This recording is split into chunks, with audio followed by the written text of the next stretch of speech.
make this parsad, I'm using unsalted butter. In Guyana, they use salted butter. But in Trinidad or in a Hindu's home, usually when you make prayers or you're doing any offering, you use unsalted butter. You don't add any salt to your sweets. So we just want to let this melt and then we'll continue. Okay, now I'm going to go in with flour. And I'm using all-purpose flour for this. Now I'm making a very small amount. You can double or triple this recipe if you like. And I'm just going to mix the flour into the butter. We're going to patch this or parch it on a low heat for about 15 minutes, I would say. You would want it to feel nice and light. And you don't want it to get too brown. So that's why we're keeping it on a low heat. So guys, once the flour is nice and light and it's parched properly, you can tell the difference. It feels lighter. It doesn't feel heavy like when you now put in that flour into the butter. So to this, I'm going to go in with some ginger. And I'm also going to go in with some cardamom powder or elaichi powder. All of this adds flavor to the parsad. And I'm just gonna mix that in.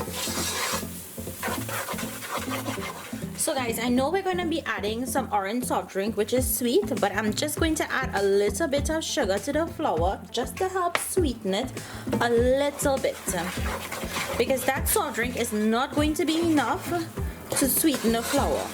So you can add it or you can omit it if you want, but as you can see, I just put in a very little bit. So I'm just going to mix that and allow it to dissolve. Now I'm going to go in with some chopped cherries. You can add nuts, you can add mixed peel, you can add raisins, whatever you like. I'm keeping it very simple. So I'm just adding in a little bit of cherries. And now I'm going to go in with the orange soft drink. And it's hot, it's right out of the bottle. You don't have to heat it up on the stove, but it's at room temperature. So I'm gonna go in a little at a time and mix. You don't wanna add too much because if you do, it will get soggy. So add a little and mix. And continue to do that until you get the consistency you like.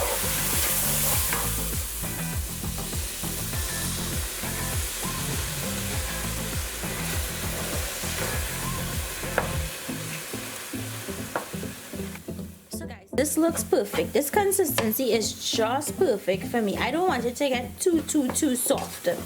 So I would say I used about 1 1/4 cups of the orange soda. So what I'm going to do is place this into my serving dish. But this is ready, guys. This is as easy as it is to make orange soda parsad. It's just like making a normal parsad, but instead of the milk base, we use the orange soft drink as our liquid.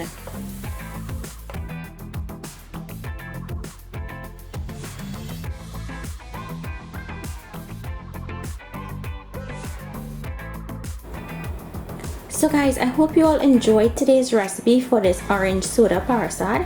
Make it and let me know down below if you like it. If you make yours differently, please let me know how you make it.